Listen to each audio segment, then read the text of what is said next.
બધા ઘરોમાં જુદી જુદી કહાનીઓ હોય છે. તો આવો એવા જ ઘણા ખરા પરિવારોમાંથી આપણે જુદા જુદા ઘરોની કહાની જાણીએ. પપ્પા બહાર ન ખાવું, મને નથી ભાવતું. કેમ આમાં શું વાંધો? આવું દરરોજ શાક રોટલા ખાવાનું હોય, મને નથી ભાવતું. બહારનું ખાવું?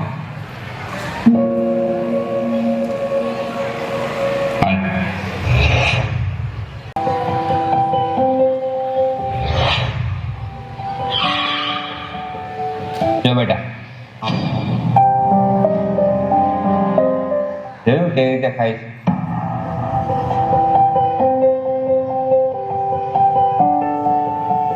ખાવું છે બહારનું? પપ્પા હાલો ઘરે, આપણે સારું છે. સારું છે ને?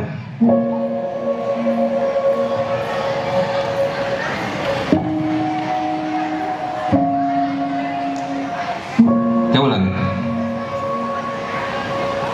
બેટા, આપણને જે ભગવાન આપ્યું છે એ બહુ સારું આપ્યું છે. તે જોયું ને બહાર કેવી રીતે ખાતા હતા લોકો. અને બેટા, ઘણા લોકોનું તો આવું સપનું હોય છે કે આવું સારું ખાવાનું મળે, આવું ઘરની નીચે પંખા કે બેહીન ફેમિલી સાથે બેહીન ખાવાનું મળે, એવું સપના જોતા હોય લોકો. અને આપણી પાસે તો છે આ બધું. એટલે જે આપણી પાસે જે મળ્યું છે ને એ ખાઈ લેવાનું બેટા. હું આ નહીં ખાઉં, ઓલું શાક નહીં ખાઉં, એવું કરવાનું. હવેથી જે મળે એ બધું ખાઈ લઈ ને. હા પપ્પા, હવે હું કોઈ દી નહીં કરું. જે બનાવ્યું છે ને ખાઈ. અને આવી બીજી કહાની ચલો બીજા ઘરની પણ જાણીએ. લ્યો પપ્પા, પાર્સલ આવ્યું છે. લાઈ તો જોવા દે તો હું આવ્યું છે. મમ્મી, તમને નો ખબર પડે, ઇંગ્લિશમાં છે, તમે રહેવા દો.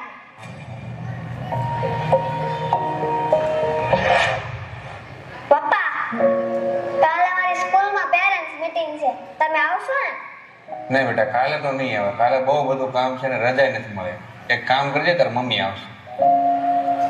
નહીં પપ્પા, એમાં મારા મેડમ બધું ઇંગ્લિશ બોલશે, એમાં મારી મમ્મીને કાંઈ નહીં ખબર પડે. એટલે તમારે જ આવવાનું છે, નકર હું સ્કૂલે નહીં જાઉં. તું ખોટું નહીં લગાડતી, એ છોકરું કહેવાય એટલે ખબર ન પડે એટલી. એમાં એ હું ખોટું કહે છે, સાચું તો કહે છે. હું થોડું ભણેલી હોત તો તમારે ટેકો રહે. મિતો, મારો દીકરો લેસન કરે છે?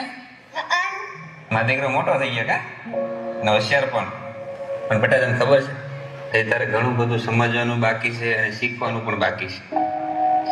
તારી મમ્મીને ઇંગ્લિશ નથી આવડતું એટલે તને શરમ આવે છે. તું તારા મિત્રો હારે નથી મળાવતો, તું તારી મમ્મીને સ્કૂલે નથી લઈ જતો. પણ તને ખબર છે બેટા, તારી મમ્મીને ઇંગ્લિશ નથી આવડતું ને તો આપણા બધાના પ્રોબ્લેમ એ સોલ્વ કરનાર. તને ખબર છે, તું જ્યારે બીમાર હોય ને તો આખી રાત જાગીને તારું ધ્યાન રાખે છે, તને દવાખાને લઈ જાય છે, તને સમયસર દવા અપાય છે, તારું હોમવર્ક કરાવે છે, તને જે ભાવતું હોય જમવામાં બનાવી દે છે. તને ખબર છે બેટા, માં છે ને માં 100 શિક્ષકોની બરાબર એક માં કહેવાય. અને તને ખબર છે આપણા બધાના પ્રોબ્લેમ મુશ્કેલી કોણ દૂર કરે? ભગવાન. ભગવાન દૂર કરે. એટલે ધરતી ઉપર ભગવાન આવી નથી શકતા એટલે એને મા બાપને બનાવ્યા છે. એટલે મા બાપ છે ને એ ધરતી ઉપરના ભગવાન છે. સમજો? કાંઈ નહીં, તારે લેસન કર્યા પડે. લે, મેં તો ભગવાનનું અપમાન કરી નાખ્યું. લે, એક કામ કરું, સોરી કહી આવું.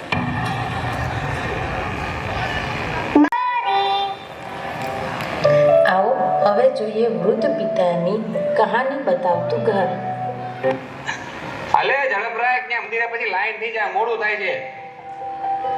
એ બેટા ઉભો રે, ક્યાં જાશો? હવે તમારે શું છે? અમે ક્યાંક બહાર જતા હોય ત્યારે તમે વચ્ચે ઊભા જ હોય. બોલો. મને થોડું પાણી ભર દે ને. ઈ તમે ઊભા થઈને હાથે પી લેજો. અમારે ત્યાં મંદિરે પાણી ચડાવવા જવું છે, મોડું થાય. હાલે લે. એ હાલો. અરે ઓ બેટા, તું થોડું પાણી ભર દે ને. હવે એ તો બોલે રાખે, ગઈઢા માણસ ટેવ જ હોય. હાલો, આપણે મોડું થાય. ઉભા રહ્યો પપ્પા. તો તમે મંદિરે ભગવાનને પાણી ચડાવવા જાવ છો? હા, મોડું થાય છે, ઝડપથી બોલ. શું કામ છે તારે? યાદ કરો પપ્પા, તમે જ મને કીધું કે મા બાપ ભગવાનનું બીજું રૂપ છે. અને તમે આ જીવતા ભગવાનને મૂકીને મંદિરે પાણી ચડાવવા જાવ છો? શું ભગવાન તમારું એ પાણી સ્વીકારશે? તમારા હાથમાં જે પાણીનો લોટો છે ને એ દાદાને પીવડાવી દો. એટલે તમારે મંદિરે જવાની જરૂર જ નહીં પડે. બેઠા બેઠા જ ભગવાનને પાણી પહોંચી જાય.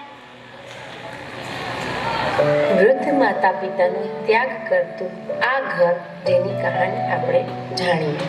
જો મોટા ભાઈ, આપણે આ મકાનના ભાગ પડી ગયા, હા ના પડી ગયા, જમીનના ભાગ પડી ગયા, એ પડી ગયા, ઘરેણાના ભાગ પડી ગયા, મતલબ આપણે બધી વસ્તુના ભાગ પડી ગયા, બરાબર ને? હા પડી ગયા, બરાબર, બધું બરાબર. તો મા બાપનું શું કરશું હવે? હા એ શું કરશું?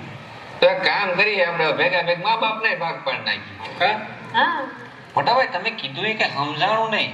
હા કઈ સમજાય એવું કયો. જો ના તને છે એવું કહું, અમારી પાસે છે ને મા બાપને હાંસવાનો જરાય ટાઈમ નથી. તમારા પાસે ટાઈમ હોય તમે હાસો, હા તો અમે શું કઈ નવરા છે મા બાપને હાસવા? અમારા પાસે ટાઈમ નથી ને અમારા ઘરમાં જગ્યાએ નથી. તમે નહીં હાસવો, અમે નહીં હાસવી, એમ થોડું કાલ છે. આપણે બે માંથી એકને તો હાસવા પડશે ને. અને બીજું કોઈ ઓપ્શન છે નહીં આપણી પાસે. હે મોટા ભાઈ, આપણે એક કામ કરીએ તો આપણા મા બાપને વૃદ્ધાશ્રમમાં મૂકીએ તો. હા એ કરાય હો. ઓય હું બોલ છો ભાન છે? મા બાપને કઈ વૃદ્ધાશ્રમમાં થોડા મૂકવા જવાય? ગામના લોકો શું વાતું કરશે? હા બસ ગામના મોઢે થોડાક કઈ ગયણા બંધવા જવા હે. તો ગામના લોકોનું થોડુંક જોવાનું હોય, આપણે આપણું કરવાનું હોય. એ ગામમાં ઘણા મૂકી આવ્યા હતા, આપણે કઈ કીધું? આપણે મૂકી આવવાના જ હોય, કોઈ કઈ ન કે.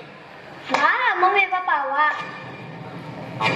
જે મા બાપે તમને ભણાવ્યા, ઉછેરીને મોટા કર્યા, જમીન આપી, ઘરેણા આપ્યા, તમને રહેવા માટે આ ઘર આપ્યું, પછી વર્ષ તમને હાચવા, તમારા લગ્ન કર્યા, એ જ મા બાપને હાચવવા માટે તમારા પાસે સમય નથી, તમારા પાસે ઘરમાં જગ્યા નથી.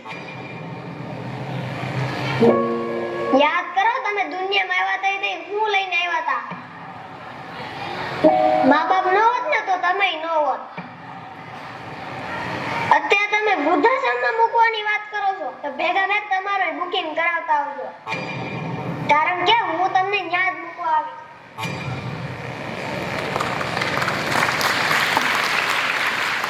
અરે વાહ, ખૂબ સરસ.